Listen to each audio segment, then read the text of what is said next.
What would make two young foals refuse to run even as a deadly blizzard closed in around them? In a forgotten corner of Wyoming, a native woman was left tied to a post to freeze, while an entire town chose silence over courage. Yet two fragile lives stayed beside her, shielding her from the storm when no human would. Miles away, a drifting cowboy had every reason to keep riding, until something in the snow forced him to stop. What happened next would unravel secrets, challenge power, and change every life it touched. Before we dive in, let us know where you're watching from. Stay with me, because this is where the storm truly begins. The Wyoming highlands near Black Ridge Crossing had disappeared under a storm that did not simply fall, it hunted. Wind tore across the open land with a voice like something alive, something angry, rattling old fence lines and erasing every trace of the road that once cut through the valley. Snow didn't drift. It struck hard and relentless, swallowing the earth in white until sky and ground became the same endless blur. Far off, the town was nothing more than a handful of dim, flickering lights already fading behind the storm, as if it too were being erased. Out in that frozen emptiness, a single wooden post stood like a marker of something forgotten or something abandoned, and tied to it was a woman. Ayanna Redhawk was barely visible beneath the snow that had begun to bury her where she stood. The ropes around her wrists had frozen solid, the fibers fused into her skin. Every slight movement tore at her flesh, but she no longer had the strength to move much at all. Her head hung forward, strands of dark hair stiff with ice, her breath shallow and uneven. Each inhale felt thinner than the last, as if the storm itself were slowly taking the air from her lungs. Her lips were cracked, her body trembling uncontrollably, yet she forced herself to stay upright. She knew what would happen if she didn't. If she let herself collapse into the snow, if she closed her eyes and gave into the cold for even a moment, she wouldn't wake again. She wasn't afraid of dying, but she was afraid of what would happen to them. Ash. Dust. She whispered, though the wind swallowed most of the sound before it left her lips. Go. Go on. The words were too weak, too late, because they hadn't left. The gray foal stood directly in front of her, small but stubborn, its thin body turned sideways against the wind. Ash braced itself against the storm, taking the full force of it, so that less of it struck Ayanna's face. Its legs trembled from the cold breath, steaming in short bursts, but it didn't step back. Not once. Every so often it leaned forward, pressing its nose against her shoulder, or her arm nudging her again and again, refusing to let her slip away. Behind and around them, the second foal could not stay still. Dust circled the post hooves, breaking through crusted snowhead, tossing as it let out sharp, desperate cries. It ran out into the storm, once disappearing completely into the white, and for a moment, Ayanna thought maybe it had finally listened. But then it came back. It always came back. Again and again, Dust would vanish into the blizzard, only to return to the same spot, pacing, searching as if trying to find something that wasn't there. Or someone. Ayanna forced her eyes open just long enough to see them both, Ash holding its ground. Dust refusing to give up. Please. She tried again, voice barely there. You have to go. You have to live. But they didn't move. They never did. And somewhere deep in the part of her that was still holding on, Ayanna understood that they wouldn't leave her any more than she would have left them. Far off through the storm, a few people in Black Ridge Crossing saw the shape of that post through their windows. Some stood there for a moment watching. Some pulled their curtains shut. Others stepped out onto their porches, squinting into the snow, only to turn back inside without taking a single step forward. No one came. They all knew why. Everyone in Black Ridge Crossing knew the name behind it. Caleb Vance, the wealthiest landowner in the region. A man who didn't ask for what he wanted, he took it. And if taking it required people to disappear, then people disappeared. Ayanna's land had something Caleb wanted. Water that didn't freeze completely through the winter. Grass that stayed green longer than it should. And something else, something older, something tied to her family, long before Caleb ever set foot in the valley. He had come with papers, a debt, he said, a debt her family owed. Ayanna had never seen it before, never signed anything, never even heard of it. But Caleb claimed the land had been put up as collateral, and now the debt had come due. All she had to do was sign. She refused. So Caleb had sent Merrick Shaw and Rook Tanner. Merrick had been calm, almost polite, explaining that things didn't have to be difficult, that the cold would do the work for them, that no one would question a woman who froze in a storm. Rook had smiled the whole time. They had tied her to the post in front of witnesses. And Sheriff Doyle Vance, Caleb's own brother, had done nothing. Now the storm was finishing the job. Or it would have, if not for a cowboy who had no intention of stopping. Colt Mercer rode with his head down, collar pulled high against the wind, guiding his horse through what little remained of the road. He had planned to pass through Black Ridge Crossing, find shelter, wait out the storm, and move on. That was the plan. He didn't come to places like this to get involved. He had done that once, years ago, riding with men who cleared land for ranchers who wanted more than they owned. He had seen what happened when people stood in the way. He had told himself he wasn't the one pulling the trigger, that he was just riding along, watching, too many times. So when he saw the shape moving through the snow, a small, unsteady figure darting across his path, his first instinct was to ignore it. Just a foal, he thought. Spooked by the storm, Dust ran straight toward him, nearly colliding with his horse, then veered away and stopped, turning its head back, watching him. Colt exhaled, annoyed. "Keep moving," he muttered to himself.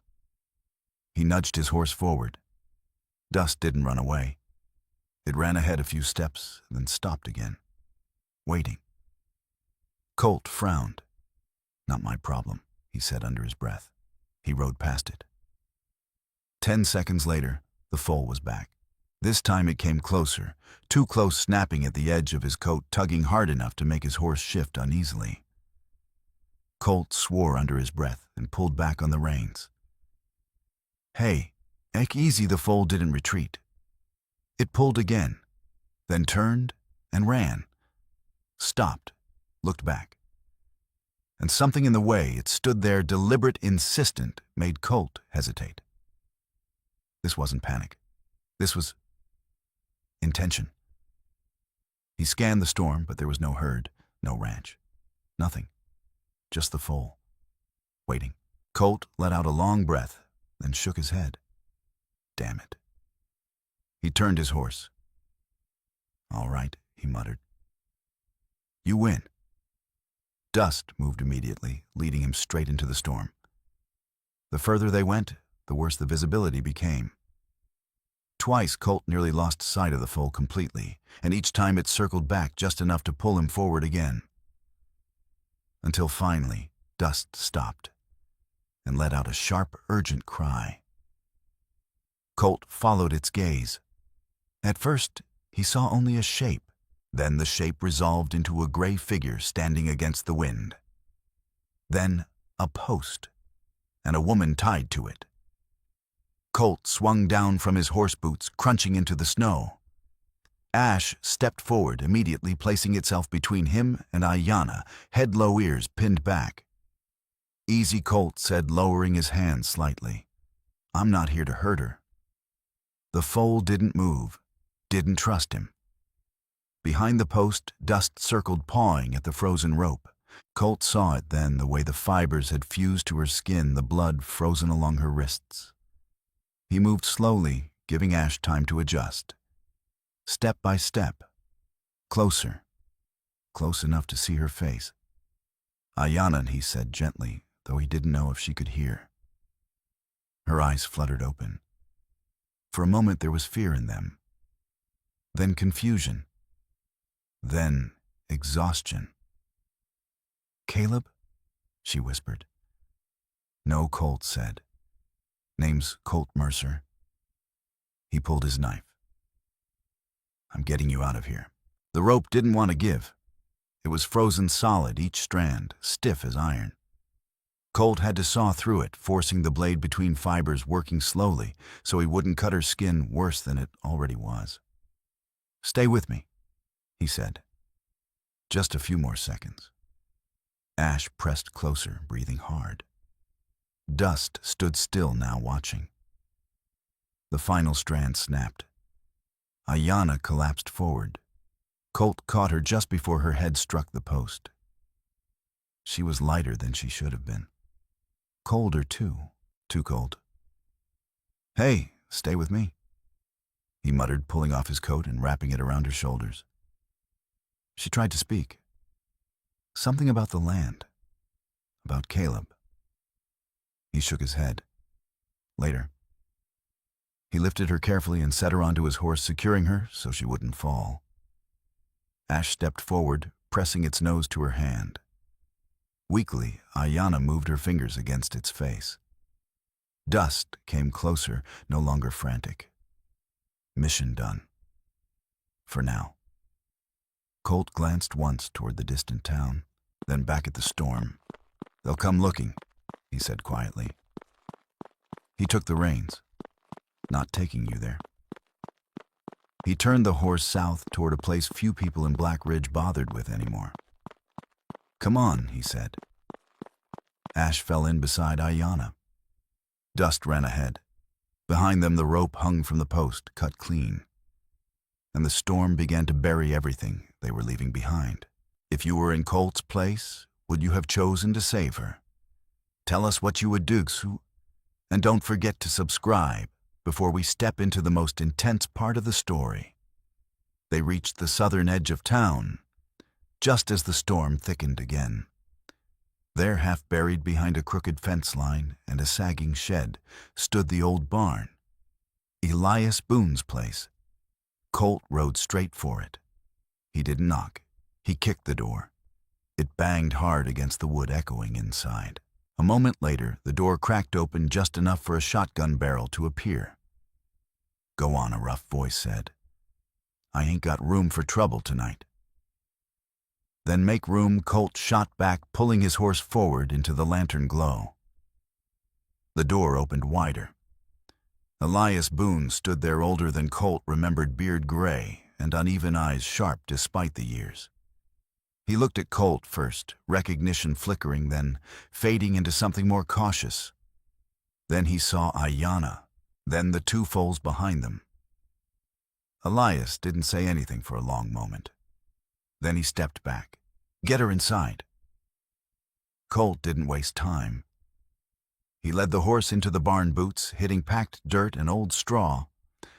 The warmth inside wasn't much, but it was enough to bite against the cold. He lifted Ayana down carefully, supporting her weight, as he carried her toward the iron stove at the far side. Ash followed right up to the doorway and stopped. Dust paced just outside, hooves striking the wood threshold but not crossing it. They watched, every second. Elias shut the door behind them, muttering something under his breath as he moved to the stove. He threw in dry wood, struck a match, and coaxed the fire back to life. Flames licked upward, slow at first, then stronger. "Lay her there," he said, dragging thick blankets closer. Colt lowered Ayana onto them as gently as he could. Up close, she looked worse. Her lips were split, her skin pale beneath the frost, and her wrists, God, her wrists were torn where the rope had frozen into them. Blood had dried along her skin, dark against the cold.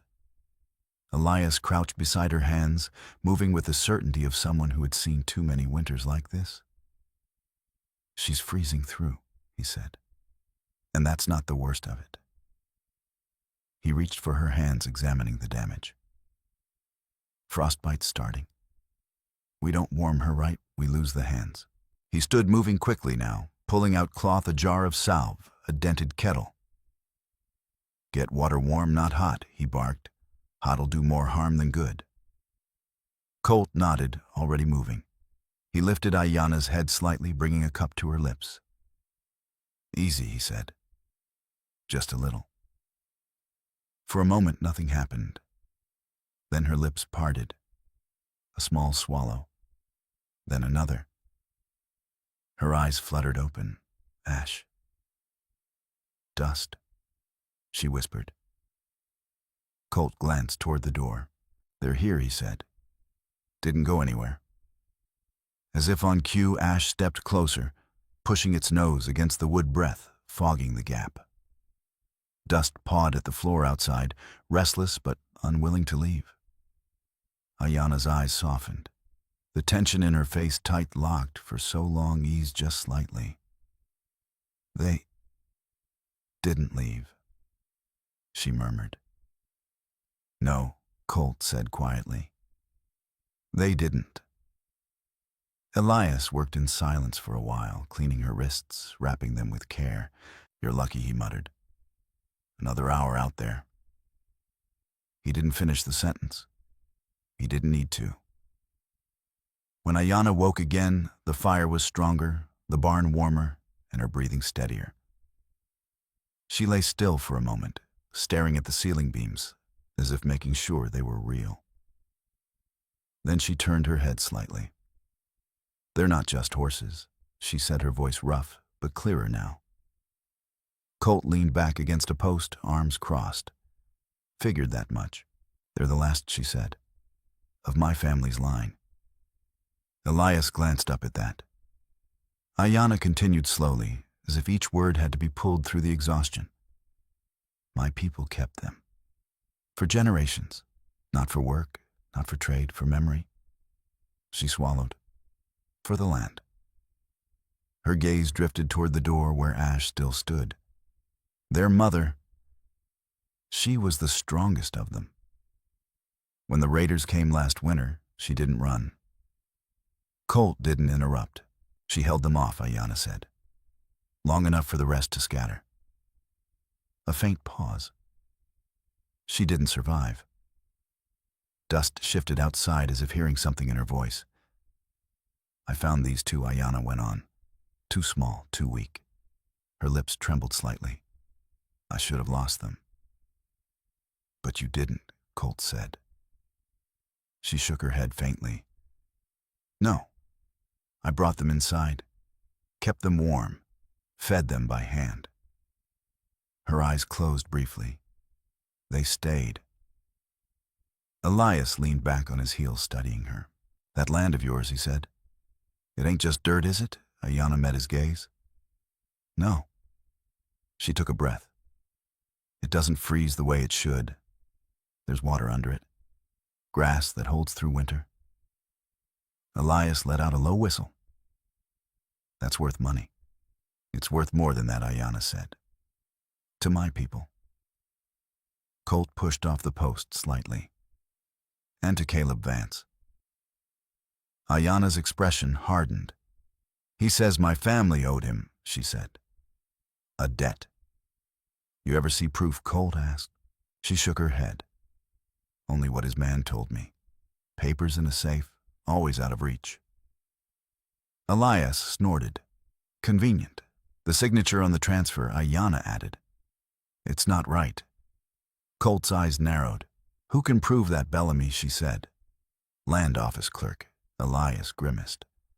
That man folds under a hard look. He said he'd check the records, Ayanna said. Then he stopped answering me. Silence settled over the barn for a moment.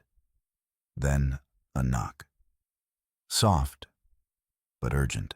Elias moved first, grabbing the shotgun and stepping toward the side door. Who's there? He called. It's Martha, a voice answered. Open up. He hesitated, then opened the door. Martha Hale slipped inside, wrapped in a thick shawl, snow clinging to every edge of her. They know, she said immediately, breath coming fast. The whole town knows she's gone. Colt straightened, and Caleb, furious Martha, said, "His accident didn't work." Elias shut the door behind her. "And Doyle?" he asked. Martha's face tightened. "He's riding?"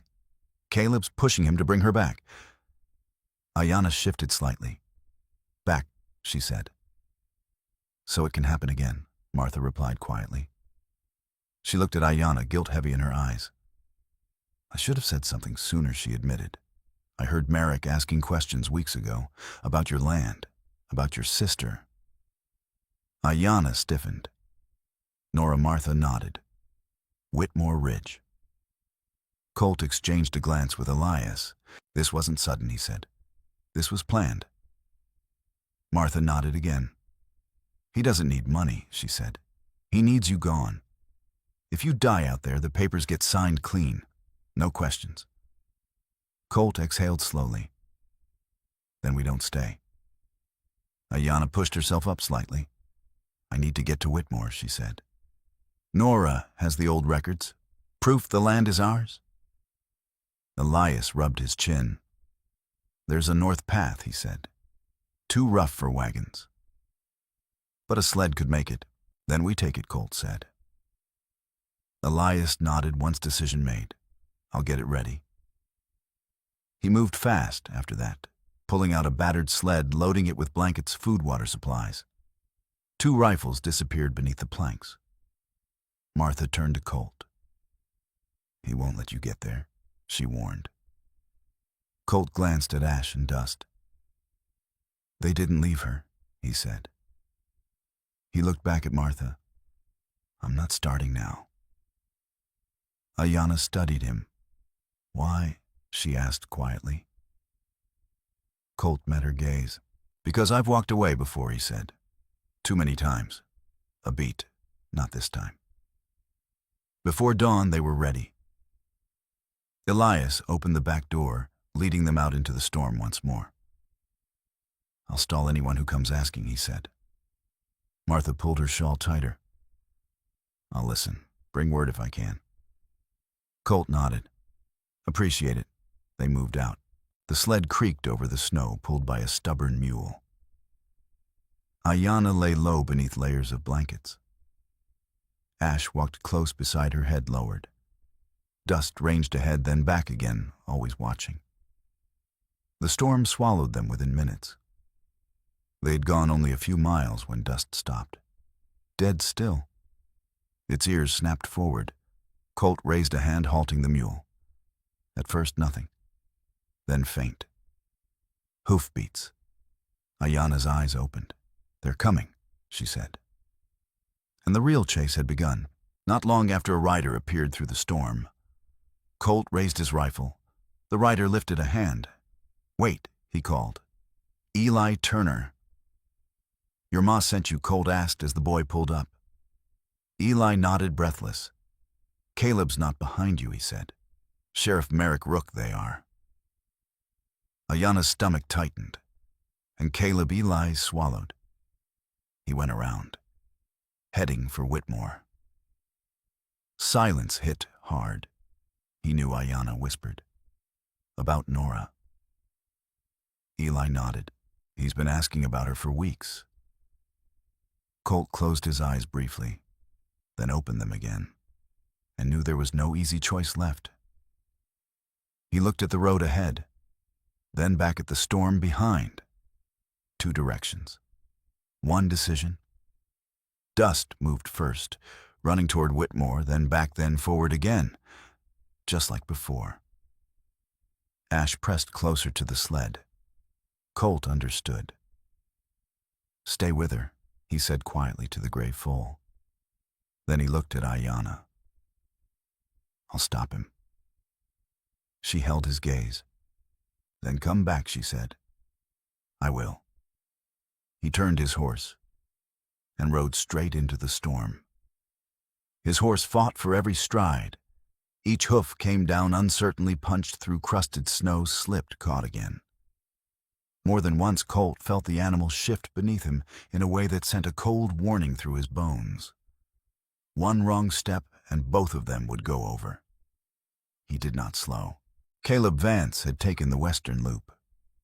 He had a fresher horse, a shorter road if he knew where to cut through, and the confidence of a man who believed every door in the territory would open for him because it always had. Colt leaned low over the horse's neck. "Come on," he whispered. "Just a little more."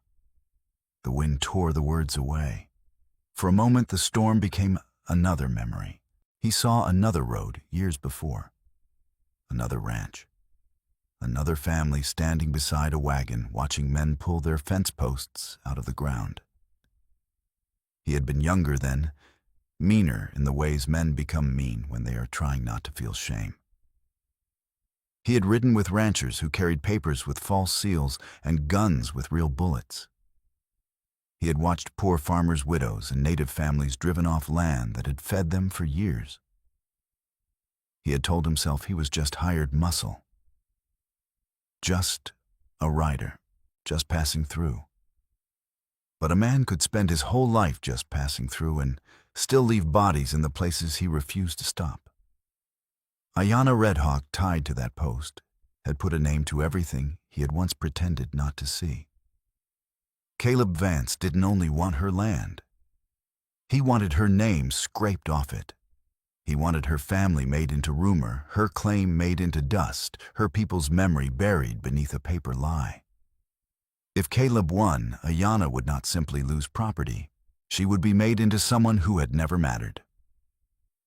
Colt pushed the horse harder. Near the crest of the pass, through a break in the wind, he saw another rider coming toward him. A woman. She was bent low over her horse shawl tied tight around her head, pushing toward Black Ridge as if the storm itself had called her there. Colt lifted his rifle, but did not aim.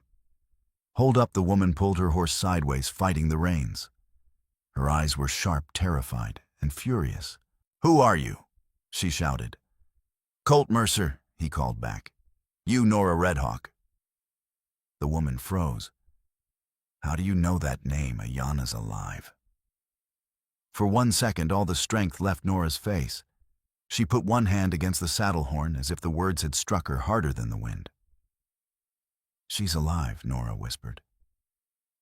"She's alive," Colt said. "She's coming north on a sled." Nora closed her eyes, and something like a sob broke out of her. But it was gone as quickly as it came. "Where is she?" "Behind me." "But listen to me." Colt rode closer. "Caleb Vance is coming for your place." Nora's face changed. "My children." "How many?" "3. My husband's in Laramie until Thursday."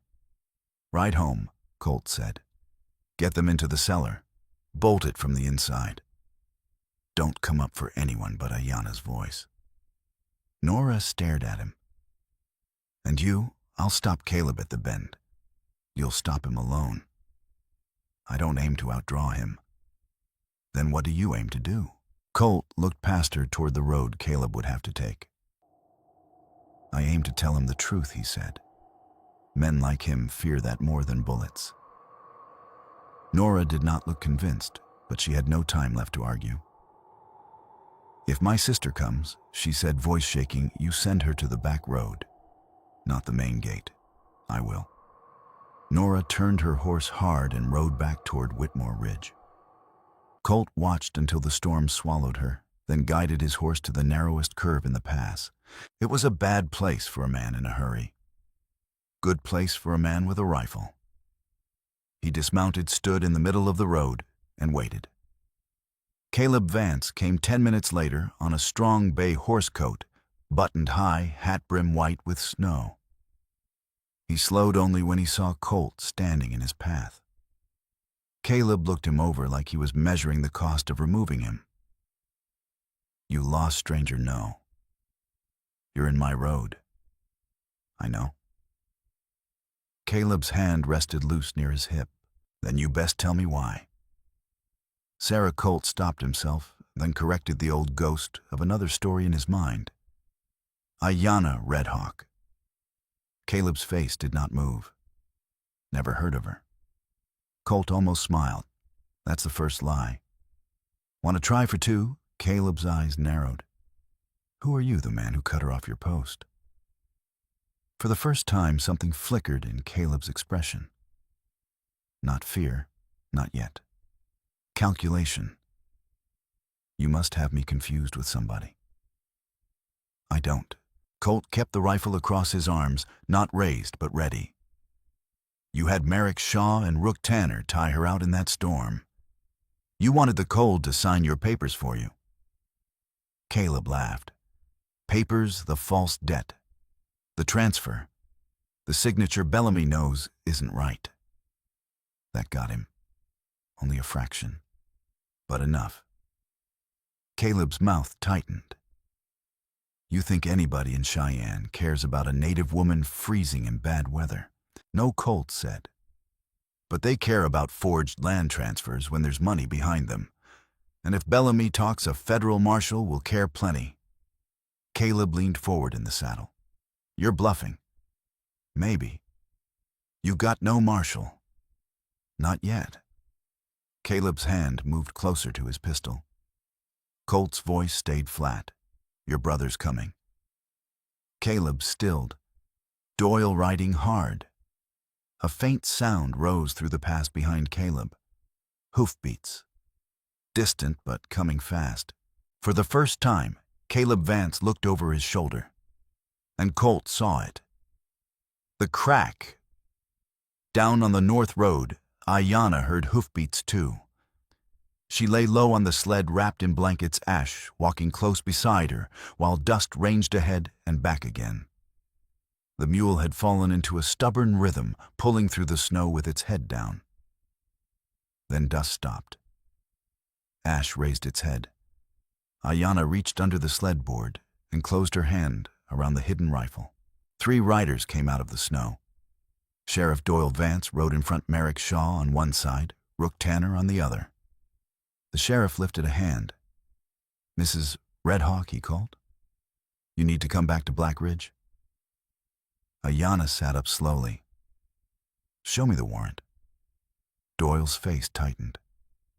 This don't have to be difficult. Then show me the paper that says you can take me. He said nothing. Ayanna's fingers tightened around the rifle. Your brother has used that badge to make a whole town look away, she said. And you let him. Doyle's jaw worked. Merrick shifted in his saddle. Enough talking. Ayanna kept her eyes on the sheriff. Your son saw me. Doyle went still. He stood at the window while I was tied to that post. He was crying. Her voice did not rise. That made it worse. He knew it was wrong before you did. The sheriff looked down. Rook gave a short laugh and reached for his gun. Ayanna lifted the rifle. Ash stepped in front of the sled, ears flattened, body trembling but set. Dust bolted behind the riders, startling Rook's horse sideways. Rook cursed. Doyle drew first, but not at Ayanna. At Rook. Get off the horse. Rook stared at him. When I said get off. Merrick's face went blank, too careful. Rook's hand hovered near his gun. Doyle cocked his pistol. Try me. For a long moment, no one moved. Then Rook climbed down, spitting curses into the snow. Walk back to Black Ridge, Doyle said. And if I see you on the main street again, I'll shoot you myself and call it peacekeeping. Rook backed away, fury burning in his face. Merrick said nothing. Too little. Too quiet, Ayanna noticed. Doyle turned to her. Take the logging cut, he said. Stay off the main road. It'll bring you behind Whitmore Ridge. Ayanna did not lower the rifle. You don't get forgiveness for one decent breath. I know. You wore his shadow like a coat. Doyle looked toward Ash and dust, then back to Ayanna. Maybe today I take it off. He turned his horse toward the pass and rode hard. Ayanna watched him vanish, then continued north. But dust did not settle. He kept looking toward Whitmore. Ash did too. And Ayanna knew with a certainty that hollowed her stomach that the worst danger was not behind her anymore. It was waiting ahead. On the pass, Doyle rode into the bend with his pistol drawn. Caleb looked from Colt to his brother, disbelief turning quickly into rage. "What the hell are you doing?" Doyle reined in. "Get off the horse, Caleb." Caleb laughed once. "You finally found your spine. Bit late, don't you think? Get off. We're brothers." "No," Doyle said, voice rough. "You've used blood to buy silence long enough." Colt kept the rifle on Caleb. Doyle's pistol did not waver. Caleb's hand went toward his gun. Both men shifted. The pass went silent, but for the wind. Then Caleb slowly lifted his hand away. Doyle dismounted and tied him with a hard efficiency that looked like anger trying to become law. Caleb still smiled. That smile made Colt's stomach tighten. "Who went ahead?" Colt asked. Caleb said nothing. Colt stepped closer. Merrick Caleb's smile faded. Doyle turned sharply. "What did you do?" Caleb looked at his brother. "Insurance." Colt's voice dropped. Nora's house. Caleb said nothing. Colt raised the rifle. "Answer." At last Caleb spat into the snow. Merrick left at dawn. If the woman lived, he was to hold the sister until she signed. Doyle closed his eyes. God help us. Colt was already moving. "Your horse," he said. Doyle looked at him. "He's fresher," Colt snapped. The sheriff handed over the reins. Colt mounted before Caleb could say another word. "You won't make it," Caleb shouted. Colt didn't look back. The ride down from the pass was worse than the climb. The horse slid twice, recovered by miracle more than skill, and kept running. Colt's hands burned around the reins. He had promised Ayanna he would come back, and he was done being a man who arrived after the damage was done. Whitmore Ridge appeared through the snow like a prayer half-answered. Ayanna saw the smoke first, then the roofline. For one moment hope rose so suddenly it hurt. Then she saw Nora at the gate. Nora was waving, but not calling her in, warning her back. Ayanna pulled the sled to a stop. Nora walked toward her with a face too still to be natural. "Merrick's in the kitchen," Nora whispered when she was close enough. "Young gun in the pantry. My children are in the cellar." Ayanna's blood went cold. "He sent you out to wave you in." Ayanna glanced at the narrow track. The sled could not turn, not fast enough, not without exposing everyone. "Go back," Nora whispered. "Take the sled and go." "No." Ayanna No Ash stepped closer to the sled, placing itself between Ayanna and the house. Dust slipped away toward the side barn. Ayanna saw it go, thinking, always thinking. "Go inside," she told Nora. "Pour Merrick coffee. Ask if he wants sugar." Nora stared at her. What keep him sitting? What will you do? Walk slow. And if Colt doesn't come, Ayanna reached beneath the blanket and pulled the rifle close. "Then I go in with this." Nora's eyes filled. "You're hurt." "So are you." For a moment the sisters looked at each other, and all the years between them disappeared. Then Nora turned and walked back to the house. Ayanna climbed down from the sled. Her legs nearly failed beneath her, but she locked her knees and forced herself upright. Her wrists throbbed beneath the wrappings. Her hip burned where she had been dragged through the snow. She tucked the rifle under a folded blanket and began walking toward the kitchen door. Ash followed. "Stay," she whispered. Ash did not. Dust had vanished behind the side barn. The yard was too quiet. Then the kitchen door opened. Merrick Shaw stepped out, smiling. "Well," he said. "You done running?" Ayanna stopped 10 paces away. "I never ran," she said. "I was coming home." Merrick's smile thinned. "Then come inside and sign. If the papers are legal, why do you need my hand on them?" For the first time, Merrick said nothing. The silence was long enough. Ayanna understood. The forgery was not enough. Caleb still needed her living signature to make the theft clean. Merrick stepped down from the porch, hand near his gun. "You sign those children keep breathing." Ayanna lifted the rifle from beneath the blanket. The muzzle came level with his chest. Merrick stopped. His eyes flicked to the barrel, then back to her face. "You ever shoot a man? No. Then you don't know how this goes." "I know enough," Ayanna said. "I may die here, but you'll die first." The wind moved between them. Then Ash stepped forward. The little gray foal placed itself between Ayanna and Merrick, shaking visibly, but refusing to move. Merrick laughed. "That thing won't save you." Ayanna did not take her eyes off him. "It already has." Merrick turned his head slightly, ready to call to the boy inside. From behind the barn, Dust screamed.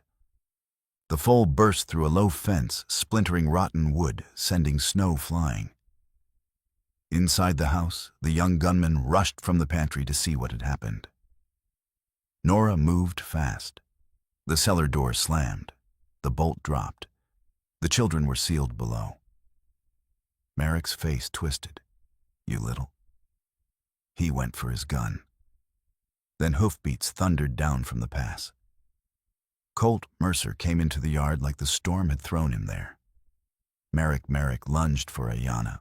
Ash threw itself forward, striking against his legs, forcing him off balance for half a heartbeat. Half a heartbeat was enough. Colt hit the ground with his rifle up. "Drop it." Merrick froze. The rifle was 6 feet from his chest. Doyle rode in seconds later, shotgun in both hands, Caleb tied across the saddle behind him. "Boy in the house," Colt called. Doyle stepped onto the porch. "Come out with your hands up," he shouted. "You live if I see your fingers empty." The young gunman came out pale and shaking. His pistol dropped into the snow. Merrick tried one last time. "We have legal papers."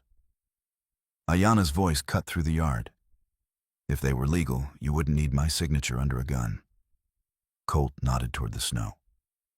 "Your gun. Now." Merrick dropped it. Doyle tied him, then the boy.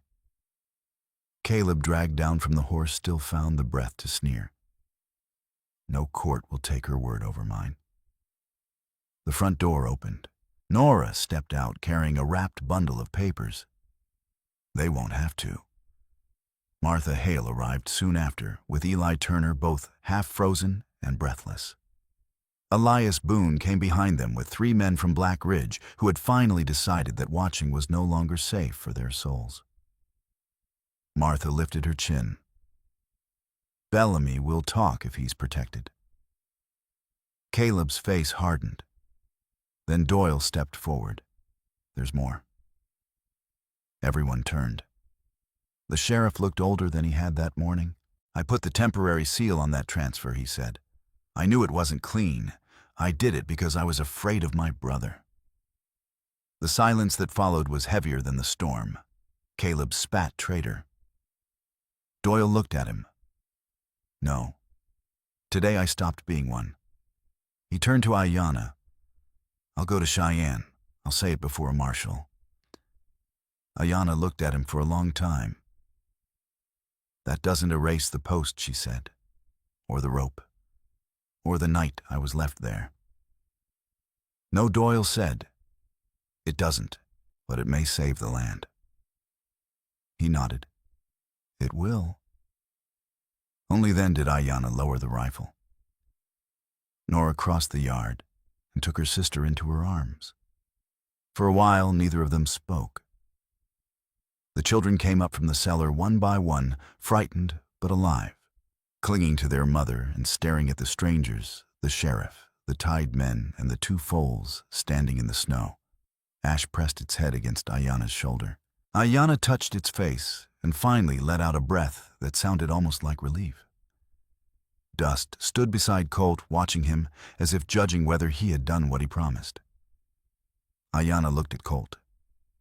"You came back." "I said I would." "Many men say things." Colt glanced at Dust, then Ash. "Guess I had witnesses." For the first time, Ayanna almost smiled. Later, when Caleb and Merrick were bound, and the frightened young gunman was kept alive as a witness, Colt moved toward his horse. He told himself the work was done. Then dust stepped into his path. Colt stopped. Ash stood beside Ayanna, staring at him with dark, steady eyes. Colt gave a tired laugh. "You two again?" Ayanna watched him. "Maybe they know you still have something to do." Colt looked east toward Black Ridge Crossing, where a town had hidden behind curtains while a woman froze. If he rode away now, the story could still be twisted before it reached Cheyenne. If he stayed, maybe truth might survive the road. He took his hand off the saddle. "I'll ride with you," he said. "To Cheyenne. Bellamy, Martha, Doyle, the boy. Anyone who talks, I'll see they get their breathing." Ayanna nodded once. Not forgiveness, not trust, but the beginning of something that could become either. 3 days after Whitmore Ridge, the storm had loosened its grip, but it had not released the country. The snow no longer fell in blinding walls, yet the road to Cheyenne was worse when in its own way. Ice had broken into dirty slush, wagon ruts filled with freezing water, hillsides thawed by day and hardened again by night, turning every mile into a trap for hooves, wheels, and tired legs. Black Ridge Crossing was behind them, but not finished with them. Caleb Vance was bound. Merrick Shaw was bound. The young gunman who had helped hold Nora's children in the cellar was alive and shaking under guard. Sheriff Doyle Vance rode without his badge pinned proudly on his chest. It remained there, but it looked heavier now, like a piece of iron nailed to a guilty man. Ayanna Redhawk rode wrapped in blankets on the wagon Elias Boone had found for the journey. Her wrists were bandaged, her face still pale from the cold, but her eyes had changed. At the post, she had fought not to die. At Whitmore Ridge, she had fought not to kneel. Now she was fighting for something harder than breath. She was fighting to make the truth survive the road. Colt Mercer rode near the front rifle, across his saddle, watching every ridge, every tree line, every bend where a man could wait. Martha Hale sat beside Ayanna, lips pressed tight, hands folded as if in prayer. Eli Turner rode behind them, too young for the fear he carried, and too brave to admit it. Bellamy, the land office clerk, sat hunched in the wagon like a man already half buried. The young gunman rode tied at the wrists, guarded by Doyle and Elias. Ash and Dust followed close to Ayanna, refusing to be tied far behind the wagon. Ash kept near her side, gray coat muddy now from the road. Dust ranged wider, stopping often, listening, looking back. Colt noticed that. He had learned to trust the little brown foal's worry more than most men's words. They had not gone 5 miles before Bellamy began to unravel.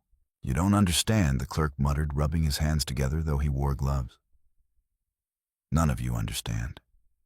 Caleb is only the name you see. He isn't the weight behind it." Ayanna turned toward him. "What weight?" Bellamy's eyes darted to Doyle, then away.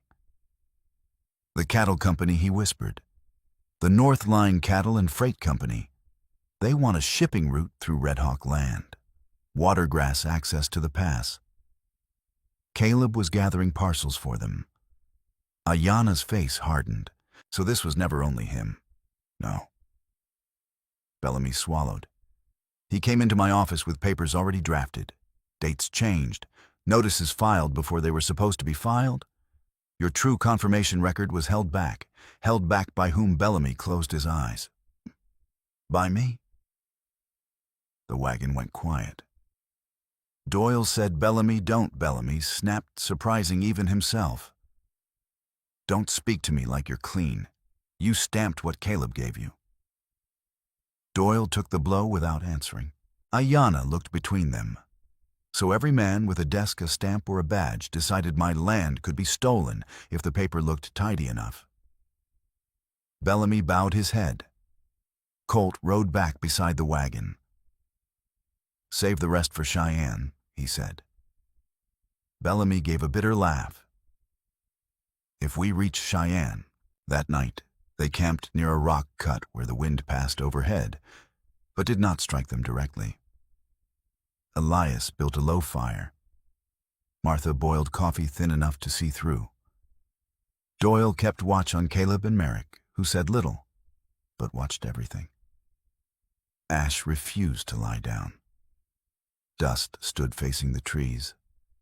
Colt noticed both. He slipped away from the fire without speaking, rifle in hand. Snow crunched softly beneath his boots as he circled the edge of camp. He found no man, no horse. But near a cedar stump half buried in slush, he found a fresh strip of cut leather. Not theirs. Someone had come close enough to test the camp. He returned quietly. Ayanna was awake.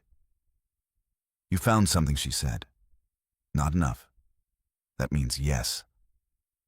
Colt looked toward the dark trees. "They're not ready to hit us. Not yet. They want someone." He nodded. "Most likely Bellamy." Ayanna glanced toward the clerk, who was shaking beneath a blanket near the fire. "A dead man can't change his statement." "No, but a missing one can."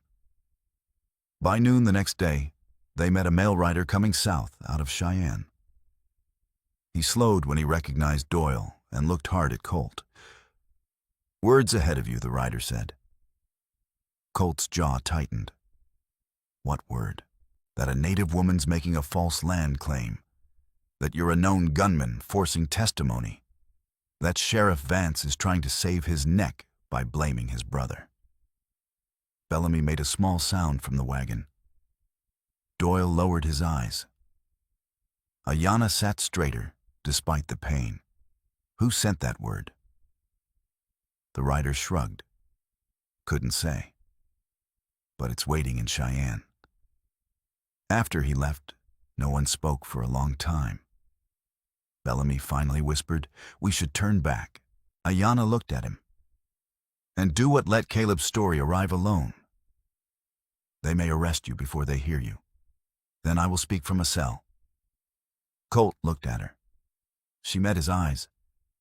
If the truth does not reach Cheyenne, Caleb wins even tied to a saddle. Colt did not argue. But he knew the mail rider's words had put a shadow on him too. His past was not buried. It was waiting ahead, ready to be used. On the second night, they stopped at an abandoned way station, its roof sagging but still standing. Colt and Eli took turns watching the door. Bellamy sat near the fire with his coat wrapped, tight eyes open and glassy. In the morning, he was gone. At first, Doyle thought the obvious. He ran. Ayanna looked at Bellamy's coat still folded near the wall. His medicine pouch was beside it. "No," she said. He did not. Dust was at the rear of the station, pawing at the mud and snow.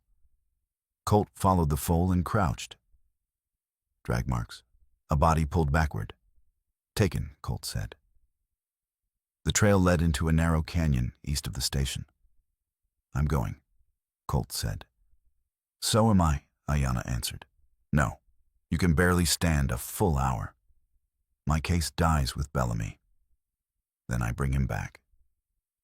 Dust had already started into the canyon. Colt looked at the foal and sighed. "Of course you do." He followed Dust through the rock cut, keeping low where the canyon narrowed. At the far end sat an old hunting shack with 2 horses tied behind it. Men's voices came from inside. "You sign it," one man said. "You say the Red Hawk transfer was proper.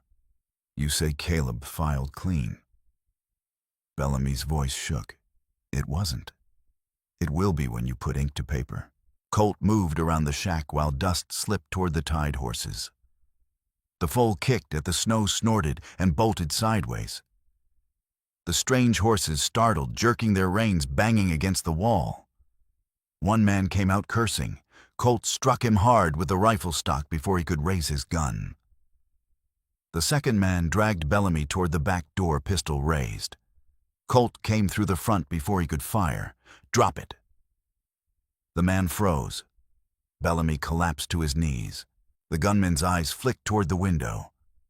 Then he threw himself backward through it, crashing into snow and broken glass. Colt fired once missing, as the man scrambled onto a horse and fled. Before disappearing down the canyon, the man shouted back, "Cheyenne's waiting for you, Mercer. You're all walking into a room already bought." Colt brought Bellamy back, half carried, half dragged.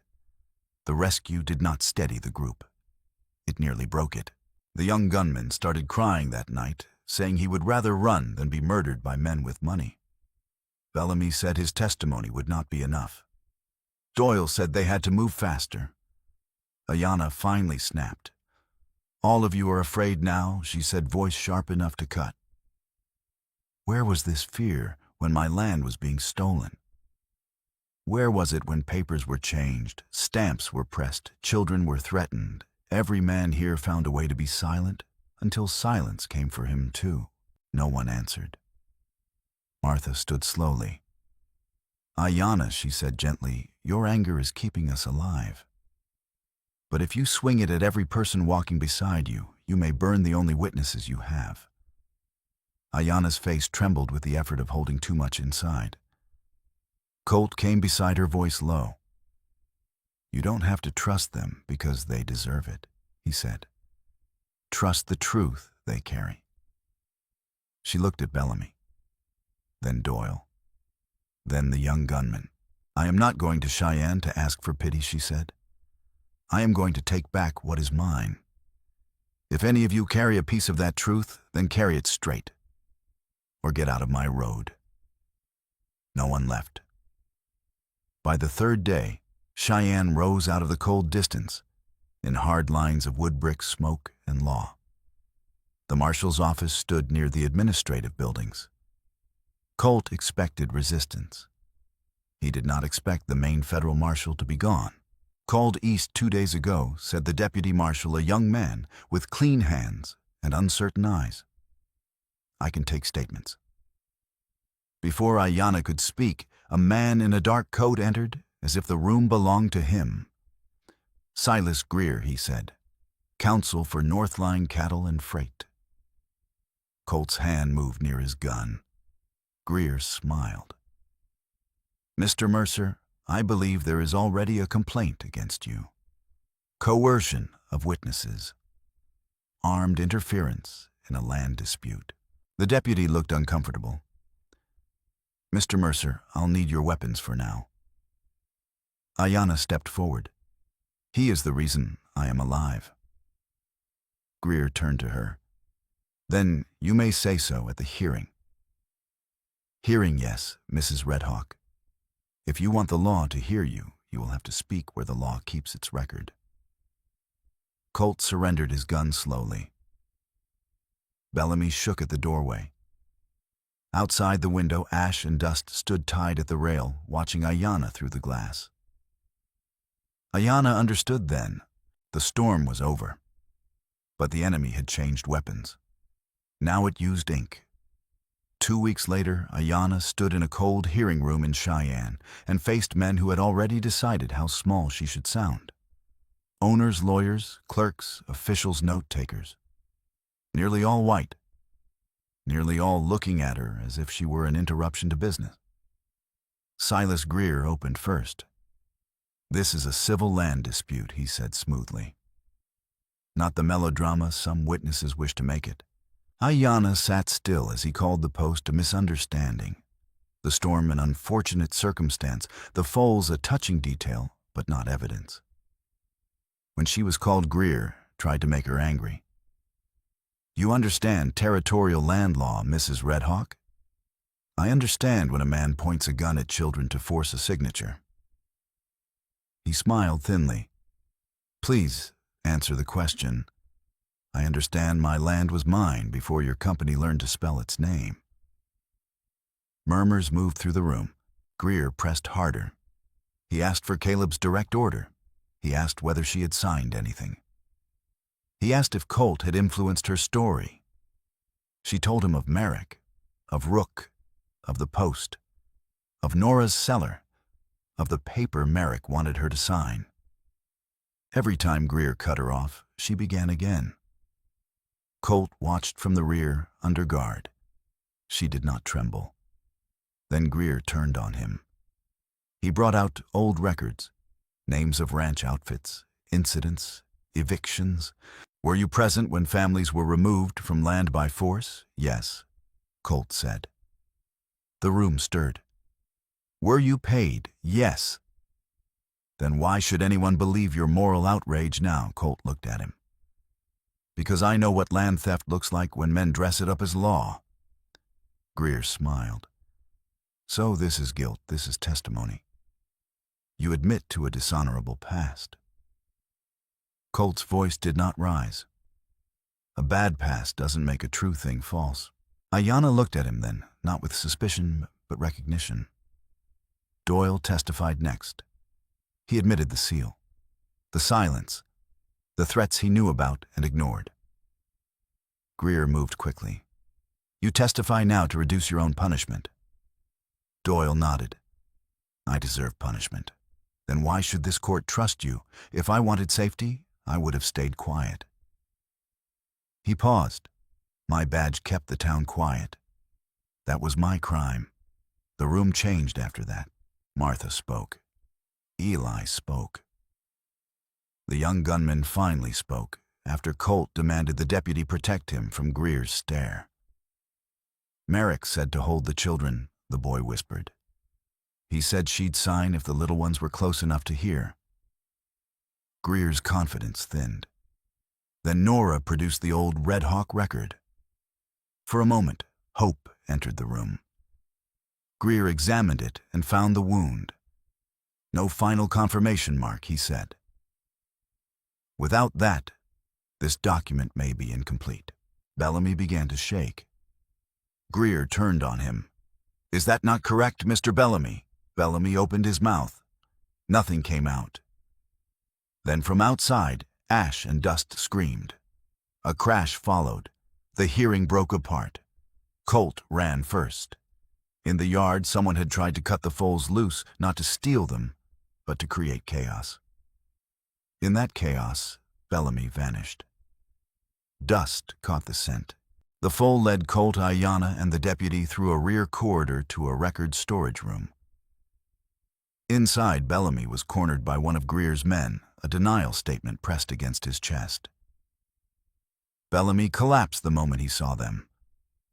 I can't, he sobbed. I can't lie anymore. He told everything.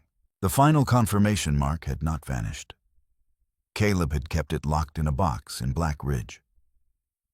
Northline had paid Caleb to gather land by any means necessary. Greer's people had been sent to silence witnesses before the main marshal returned. The deputy marshal finally stopped looking uncertain. He ordered guards on every witness and sent an urgent wire. But before the order could spread, news came from the jail. Caleb had escaped. A guard was unconscious. A door had been opened from the outside. Merrick remained in custody, but Caleb was gone. Ayanna did not need to ask where. He's going back, she said. Colt nodded. Black Ridge? To burn what's left, and take the box, Colt said. The deputy wanted to wait for the federal marshal. Ayanna walked out to the yard, where ash and dust stood waiting. No, she said. I waited while men wrote lies about me. I waited while they called murder a dispute. I am done waiting. Colt came beside her. This time they would not flee Black Ridge. They would return. 1 month later, Black Ridge Crossing watched Ayanna Red Hawk ride down its main street. The snow had melted in patches, leaving mud-broken ice and the ugly things winter had hidden. The town had changed and not changed. Curtains moved, doors opened. Men lowered their eyes. Women stood on porches silent but watching. Ayanna rode upright. Ash and dust walked beside her, taller now, somehow not in body, but in bearing. Colt rode at her left. The federal marshal rode at her right. Doyle came behind them without the easy pride of a sheriff. Bellamy, Martha, Ely, Nora, Elias, and the young gunman followed as witnesses. At the edge of town, the post still stood. The old rope remained on it, wet from thaw. Ayanna looked at it, but did not stop. Caleb was not in town. He was hiding on Red Hawk land. Bellamy, pale and shaking, led them toward an old storage shed near the water station. There he believed Caleb had once kept the lockbox. But the shed was empty. On the door, pinned with a knife, was a note. Caleb had Eli. He wanted Nora's old record brought to the post at sundown. Colt's face went hard. The marshal began planning a surround. Ayanna read the note again, then folded it. "He wants me back at the post." Colt said, "You don't have to go." "Yes," she said. "I do." By sundown, the whole town knew. And this time, when Ayanna walked toward the open ground, she did not walk alone. Nora came, Martha came, Elias came, Doyle came without a badge. Colt came with his rifle. The marshal came with lawful authority. Ash and Dust walked ahead. People gathered at doors and windows. At the post, Caleb stood with Eli held in front of him, a gun in one hand and a small lockbox in the other. "Feels familiar, doesn't it?" Caleb called. Ayanna stopped. "No," she said. "Last time I was tied." Caleb laughed. "Last time no one helped you." Ayanna turned and looked back at the town. For a moment, silence. Then Martha stepped off the porch. "I was afraid enough for one lifetime," she said. Elias followed. Then Nora. Then one man from Black Ridge. Then another. Then more. They did not come with guns raised. They came to stand. To witness. To deny Caleb the darkness he had always used. Caleb's confidence cracked. He dragged Eli backward toward his horse. Dust moved first. The brown foals shot wide, circling behind Caleb's mount. The horse startled, jerking sideways. Caleb cursed and twisted. Ash stepped in front of Ayanna, just as it had in the storm. But this time, Ayanna did not lean dying behind it. She stood tall. "Drop the gun," Caleb the marshal ordered. Caleb raised it instead. Doyle lunged. He slammed into Eli, knocking the boy out of the line of fire as Caleb's gun cracked. Doyle fell, hard blood spreading across his shoulder. Colt moved at the same instant. He struck Caleb down before the second shot came. The marshal was on him before he could rise. The lockbox fell into the mud. Bellamy opened it with shaking hands. Inside was the confirmation seal. The true mark. The thing Caleb had tried to bury. Afterward, Doyle removed his badge and handed it to the federal marshal. His son stood in the crowd crying quietly. Doyle looked at him. "Today," he said, voice broken, "I did what I should have done at the start." Ayanna watched. She did not forgive him, but she understood that sometimes justice began not with forgiveness, but with stopping the harm from continuing. The false papers were seized. Greer was summoned. Northline came under investigation. Red Hawk land was placed under federal protection until the final ruling. Ayanna returned to her land. At the post, she cut down the old rope. Everyone thought she would burn it. She did not. She carried it home and hung it in the barn. So I remember she said that silence can tie a person as tightly as rope. Months later, the Red Hawk grass grew green again. The water trough was repaired. The fences stood straight. Nora's children ran along the rails when they visited. Martha became one of the loudest voices in town. Eli grew taller and quieter. Bellamy lived with his shame, but he had spoken the truth.